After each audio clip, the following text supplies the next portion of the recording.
আসসালামু আলাইকুম ভিউয়ার্স, সবাই কেমন আছেন? আজকে আমি আপনাদের সাথে আলোচনা করব হিন্দু আইনের কন্যা সন্তানরা সম্পত্তি পায় কিনা। হিন্দু আইন অনুযায়ী বিয়েটা আমাদের মুসলিম আইনের মতো সিভিল কন্ট্রাক্ট না।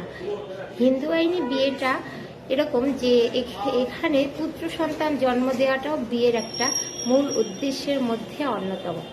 তো হিন্দু আইন অনুযায়ী কোনো কন্যা সন্তান সম্পত্তি পায় না।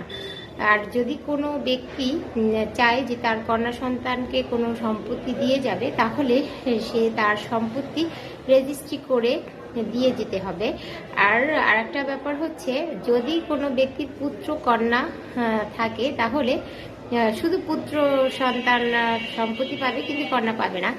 আবার যদি এরকম হয় যে কোনো ব্যক্তির শুধুমাত্র কন্যা সন্তান রয়েছে, তার পুত্র নাই, এবং কন্যাদের পেটে কন্যাদের পুত্র সন্তান রয়েছে, সেক্ষেত্রে যেসব কন্যাদের পুত্র সন্তান আছে তারা সম্পত্তি পাবে, কিন্তু যাদের পুত্র সন্তান নেই তারা সম্পত্তি পাবে না।